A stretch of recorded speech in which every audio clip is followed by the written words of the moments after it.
안녕하세요. 책 읽어주는 여자 담비입니다. 오늘은 알퐁스 도데의 단편소설 2편을 읽어드리려고 하는데요. 읽기에 앞서 알퐁스 도데 작가를 잠시 소개해드리겠습니다. 알퐁스 도데는 프랑스 작가이고요. 1940년 5월에 프랑스 남부 지역에서 출생했습니다. 알퐁스 도데는 프로방스로 불리는 따뜻하고 평화로운 지방에서 태어나고 자랍니다. 이후 파리로 이주하여 프랑스 시민혁명의 바람과 전쟁의 소용돌이를 겪게 되는데요. 알퐁스 도데가 프로방스에 고즈넉하고 따스한 정치와 청년이 된 후 겪은 격변과 혼란의 세계가 그의 작품 세계를 구성하는 두 개의 큰 축이 됩니다. 파리로 건너와서 1859년 시집 사랑에 빠진 여인들을 발표하면서 문단에 데뷔합니다. 이후 단편소설 19편을 모아서 풍차방앗간에서 온 편지를 발간하고 두 번째 단편집 월요 이야기도 발간을 합니다. 알퐁스 도데의 작품의 특징은 주제에 따라서 옛 이야기, 전설, 우화, 편지의 형식으로 이야기를 이끌어가는 것입니다. 대표작인 별을 보고 알퐁스 도데를 사람들은 아름답고 따뜻한 이야기를 그려낸 작가로 떠올리지만 그는 그 누구보다도 당시의 프랑스 정세를 인간적으로 담은 민중의 작가로 불리고 있습니다. 알퐁스 도데는 오랜 질병과 싸우다 1897년 12월에 파리에서 56세의 나이로 생을 마칩니다. 그럼 이제 알퐁스 도데의 단편소설 2편을 읽어드리겠습니다. 마지막 수업, 알퐁스 도데. 그날 아침 나는 무척 겁이 났습니다. 학교에 지각해서가 아니었습니다. 아멜 선생님이 분사법에 대해 물어보겠다고 하셨는데 아는 게 하나도 없었기 때문입니다. 순간 수업에 빠지고 들판이나 쏘다닐까 하는 생각까지 들었습니다. 그날의 날씨는 몹시 따뜻하고 청명했어요. 숲에서는 티티새 우는 소리가 들려왔고 제재소 뒤편의 리페르 초원에서는 프러시아 병사들이 훈련하는 소리가 들려왔어요. 이런 모든 것들이 분사의 규칙들보다도 훨씬 더 나를 유혹했어요. 하지만 나는 꾹 참고 학교를 향해 급히 달려갔지요.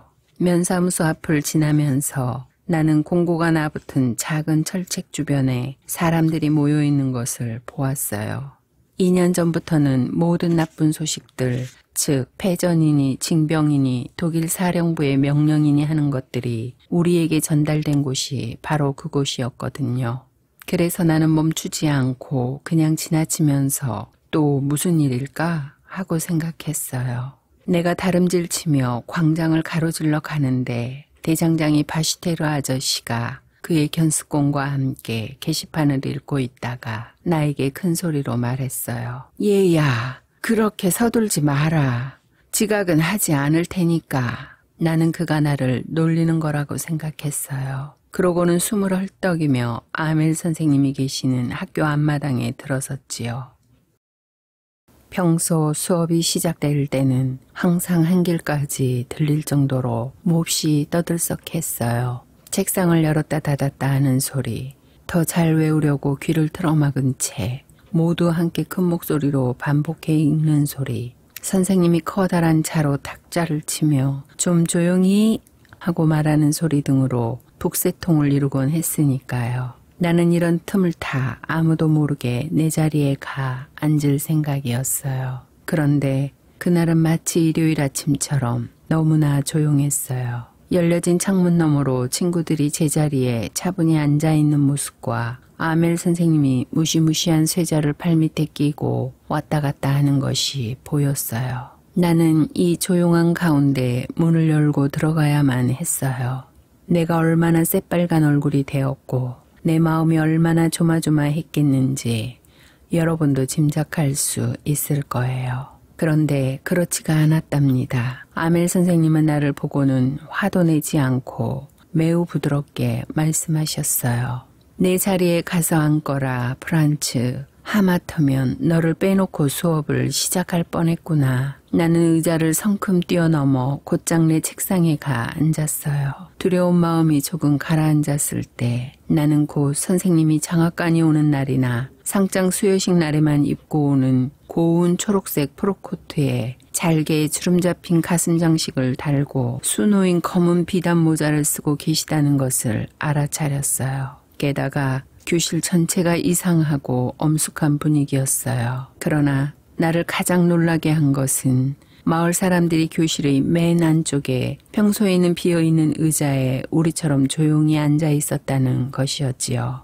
삼각모를 손에 든 오제 할아버지, 전 면장, 전 우편배달부, 그리고 그 밖에 많은 사람들이 있었어요. 사람들은 모두 슬퍼 보였어요. 그리고 오제 씨는 가장자리가 달아빠진 낡은 초등 교과서를 가져와 무릎 위에 펼쳐 들고 있었는데 그 위엔 큼직한 안경이 비스듬히 놓여 있었어요. 내가 이 모든 것에 놀라고 있는 동안 아멜 선생님은 교단 위로 올라가시더니 나를 맞이했을 때와 같이 부드럽고 근엄한 목소리로 말씀하셨어요.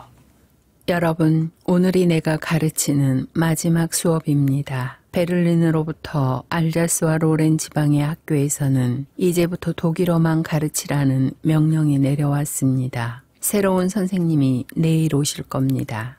오늘은 여러분의 마지막 프랑스어 수업이겠군요. 열심히 들어주시기를 바랍니다. 이 몇 마디의 말에 나는 큰 충격을 받았습니다. 아, 비열한 작자들. 면사무소에 공고해 두었던 내용은 바로 이것이었군요. 마지막 프랑스어 수업이라니. 이제야 겨우 프랑스어를 쓸 줄 알게 되었는데 그럼 이제 영영 배울 수 없단 말인가.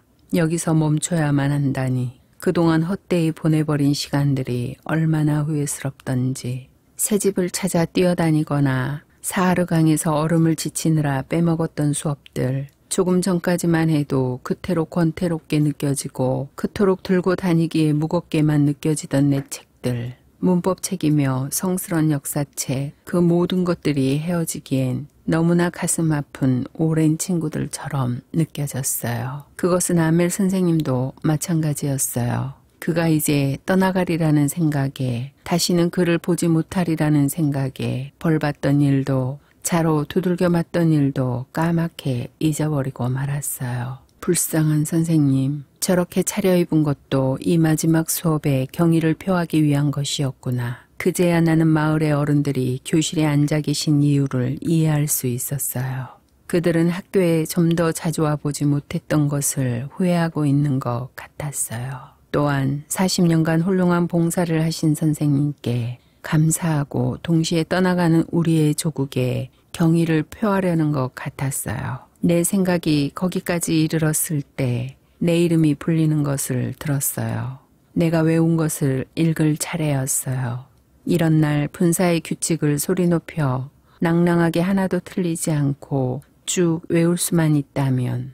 그러나 나는 첫 마디부터 혼돈을 일으켰고 가슴이 터질 듯 슬퍼서 감히 얼굴도 들지 못한 채 자리에서 몸을 흔들며 서 있었어요. 그때 아멜 선생님은 이렇게 말씀하셨어요.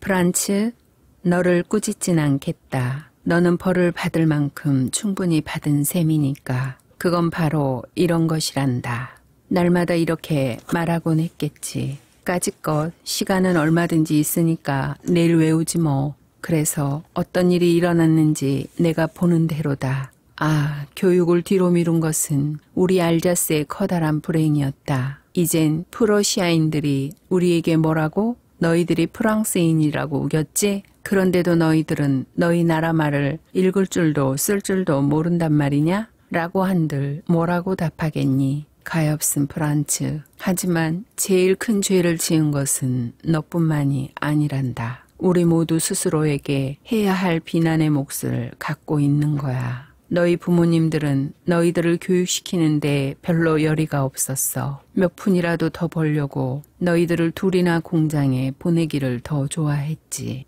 나 역시 비난할 것이 전혀 없을까? 공부를 시키기보다는 정원에 물을 더 자주 뿌리게 하지는 않았는지, 또 송어 낚시를 가고 싶을 때는 서슴지 않고 너희들에게 자율학습을 시켰고, 이어서 아멜 선생님은 우리에게 프랑스어에 대해 말씀해 주셨어요.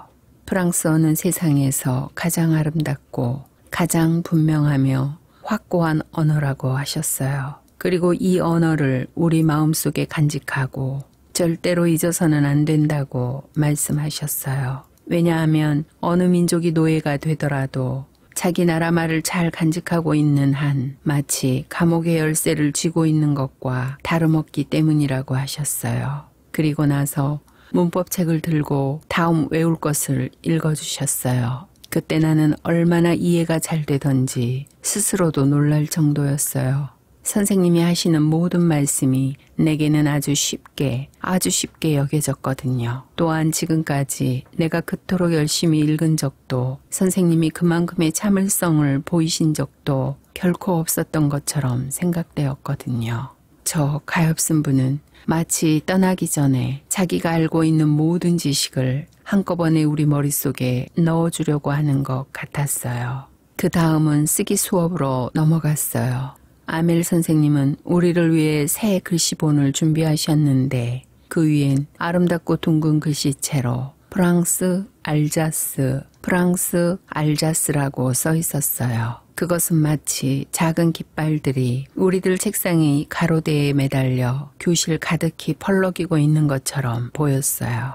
모두가 얼마나 열중하고 있었는지 정말 놀랄만한 일이었어요. 게다가 또 얼마나 조용했는지 종이 위에서 사각거리는 펜소리 외에는 아무것도 들리지 않았어요. 한순간 풍뎅이들이 날아들어왔지만 아무도 그것에 주의를 기울이지 않았어요. 아주 어린아이들까지도 정성들여 획을 긋는데 여념이 없었어요. 학교 지붕 위에서는 비둘기들이 나지막하게 구구하며 울고 있었어요. 그 소리를 들으면서 나는 생각했어요.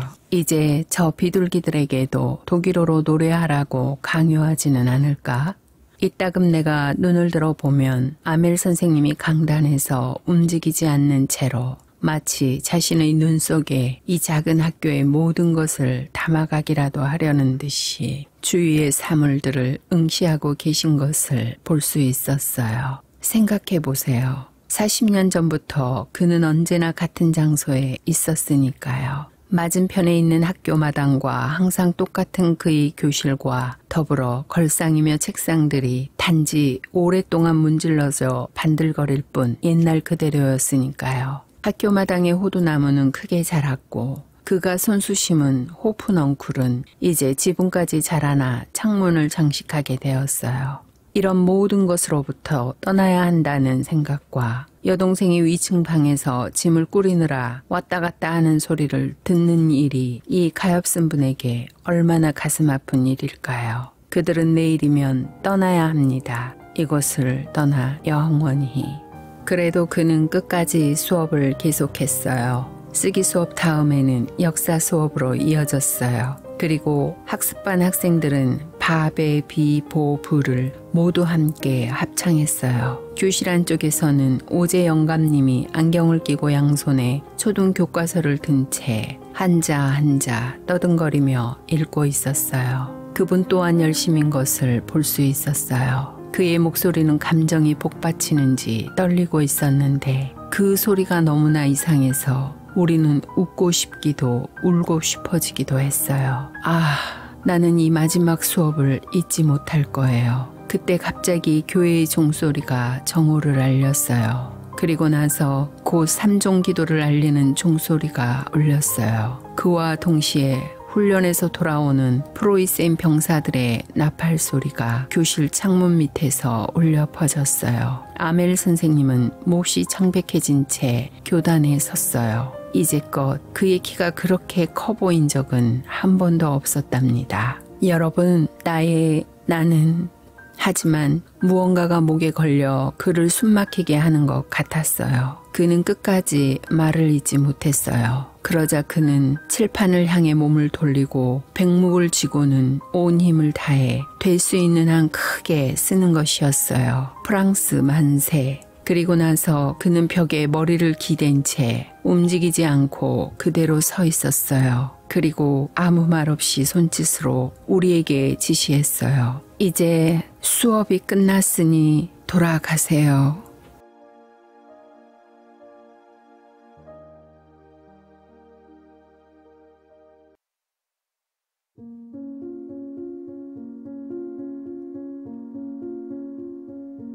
황금뇌를 가진 남자. 부인, 나는 당신이 보내주는 편지를 읽고 무척이나 미안했습니다. 그동안 너무 침울한 이야기만 들려드린 것 같아 오늘은 너무 우스워서 배꼽을 잡을 만한 이야기들을 꼭 해드리려고 마음을 먹었답니다. 하지만 이토록 우울한 건 왜일까요?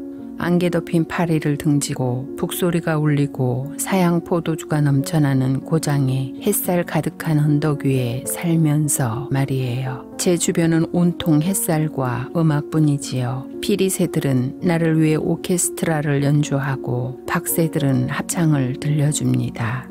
아침에는 마도요들이 쿨릴레이 쿨릴레이 하고 노래하고 정오가 되면 매미들이 울어댑니다. 목동들이 피리를 연주하고 포도밭에서는 갈색머리의 아름다운 소녀들이 웃음소리가 터져 나오지요. 사실 이곳은 우울함과는 거리가 먼 곳입니다. 오히려 부인께 장밋빛이나 사랑 이야기를 한 바구니를 보내드리기에 적당한 곳입니다. 그런데 그러지 못하겠군요. 저는 여전히 파리 가까이에 있습니다. 매일 이곳의 소나무들에게까지 슬픔의 먼지가 전해지니까요. 지금 글을 쓰고 있는 이 시간에도 불쌍한 샤를 바라바라의 비참한 죽음 소식을 전해 들었습니다. 그래서 나의 방앗간은 온통 슬픔에 젖어 있습니다. 도요새야, 매미야, 이젠 안녕. 더 이상 내 가슴엔 즐거움이 남아있지 않단다. 이것이 약속드린 웃기는 이야기 대신 오늘도 부인께 우울한 이야기를 전해드려야 하는 이유입니다.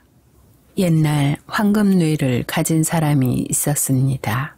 그래요, 부인. 뇌 전체가 황금으로 되어 있었어요. 그가 세상에 나왔을 때 의사들마저도 머리가 너무 크고 무거워서 오래 살지 못할 거라고 이야기했습니다. 하지만 아기는 살아났고 햇볕을 듬뿍 받은 올리브 나무처럼 쑥쑥 자라났습니다. 그러나 이 아이의 커다란 머리는 늘 골칫거리였습니다. 걸을 때마다 가구에 부딪히는 모습은 보기에 안쓰러울 정도였습니다. 그는 정말 자주 넘어졌습니다. 어떤 날은 계단 높은 곳에서 굴러 대리석 계단에 부딪혔는데 머리에서 쇠붙이 깨지는 소리가 났습니다. 사람들은 그가 죽었을 거라 생각했지요. 하지만 일으켜보니 상처만 조금 남아있을 뿐이었습니다. 대신 아이의 금발머리카락에 두세 방울의 황금 조각이 붙어 있었습니다. 이렇게 해서 부모는 자신들의 아이가 황금뇌를 가졌다는 사실을 알게 되었습니다.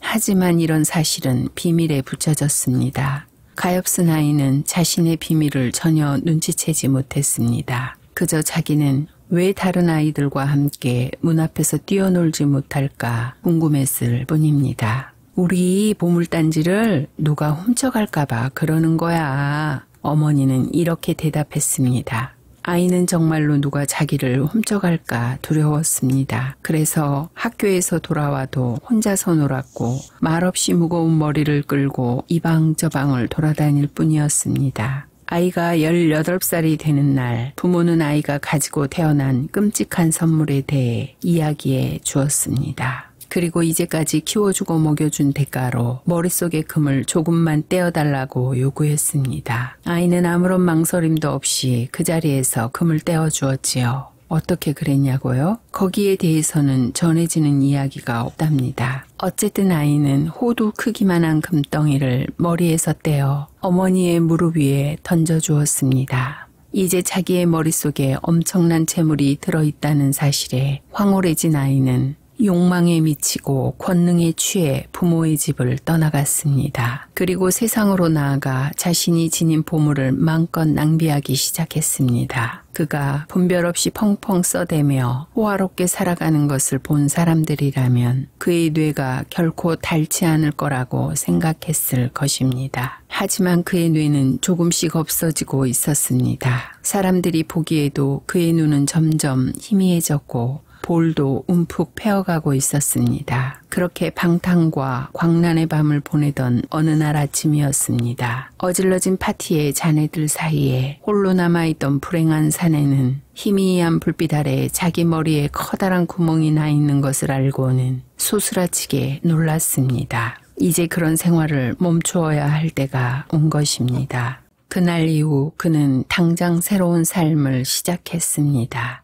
먼 곳으로 떠나간 황금뇌의 사내는 자기 손으로 직접 일을 하며 먹고 살았습니다. 구두쇠처럼 의심과 겁이 많아진 그는 모든 유혹들을 멀리한 채 운명이 자신에게 부여한 재물을 잊고 더 이상 손대지 않으려고 애썼습니다. 이렇게 고독한 생활을 하던 그에게 친구 하나가 찾아왔습니다. 그의 비밀을 모두 알고 있는 친구였습니다. 그날 밤 불쌍한 사내는 참을 수 없는 두통 때문에 잠에서 깨어났습니다. 겨우 자리에서 일어났을 때 그는 달빛 속에서 외투 안에 무언가를 감추고 달아나는 친구의 모습을 보았습니다. 친구가 그의 뇌를 조금 떼어 달아난 것입니다. 그리고 얼마 후 황금뇌의 사내는 사랑에 빠지게 되었습니다. 그리고 그로 인해 모든 것이 끝나고 말았답니다. 사내는 금발의 한 소녀를 온 마음을 바쳐 사랑하게 되었습니다. 소녀도 마찬가지로 그를 사랑했지요.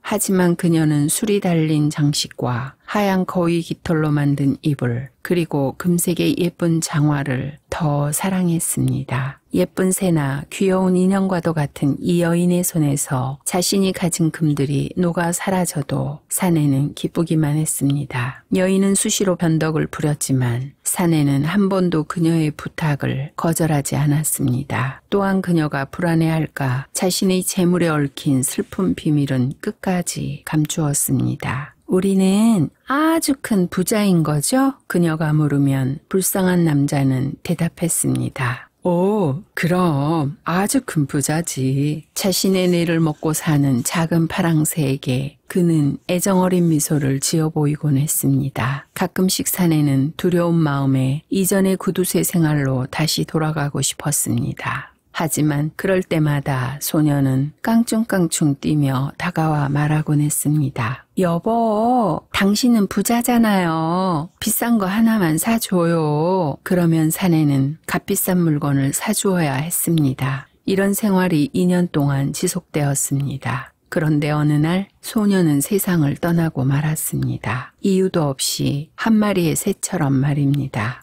사내의 보물도 바닥이 드러나고 있던 때였습니다. 홀로 된 사내는 남아있는 모든 것을 털어 사랑하는 아내를 위해 근사한 장례식을 치러주었습니다. 울려 퍼지는 종소리, 검은 휘장을 들이운 큰 마차, 깃털 장식을 한 말들, 벨벳 천에 장식된 은부치들. 하지만 그에게 이 모든 것은 별로 아름다워 보이지 않았습니다. 사실 무슨 의미가 있겠습니까? 그는 교회에 관을 매는 사람들에게, 화환을 파는 여인들에게 금을 나누어 주었습니다. 그리고 나머지 금도 아무에게나 주어버렸습니다. 묘지를 나설 때 그의 멋진 뇌는 거의 남아있지 않았습니다. 그저 두개골에 황금 조각 몇 개가 드문드문 붙어있을 뿐이었습니다. 사람들은 손을 앞으로 뻗은 채 술 취한 사람처럼 비틀거리며 걸어가는 그를 볼 수 있었습니다. 저녁이 되자 상점들이 불을 밝히기 시작했고 그는 갖가지 상품들과 장신구들이 불빛을 받고 있는 큰 진열대 앞에 멈춰 섰습니다. 그리고 오랫동안 그 앞에 서서 백조 깃털 장식이 달린 파란색 세틴 장화를 바라보았습니다. 이 구두를 신고 좋아할 만한 사람을 알고 있지. 그가 미소를 지으며 중얼거렸습니다. 그는 자기 아내가 죽었다는 사실도 잊은 채 장화를 사기 위해 안으로 들어갔습니다. 가게 안쪽에 있던 주인은 갑작스레 들리는 길고 커다란 고함 소리를 들었습니다. 하지만 앞으로 달려나온 그녀의 눈앞에 사내를 보고는 두려워하며 뒷걸음질 쳐야 했습니다. 계산대에 기댄 사내가 고통스러워하는 눈빛으로 자기를 바라보고 있었기 때문입니다. 사내의 한 손에는 백조 깃털 장식에 파란 장화가 들려 있었고 다른 한쪽은 피투성이었습니다. 그리고 손톱 밑에는 금 부스러기가 묻어 있었습니다. 이상이 황금뇌를 가진 남자의 이야기입니다, 부인. 꾸며낸 이야기 같지만 처음부터 끝까지 모두 사실이랍니다. 이 세상에는 자기 뇌를 소모하며 살도록 선고받은 사람들이 있습니다. 이들은 살기 위한 최소한의 것을 얻기 위해 골수까지 바쳐야 하지요. 그들에게 매일매일은 고통의 연속일 뿐입니다. 그리고 마침내 더 견딜 수 없는 시간이 오게 되면 그들은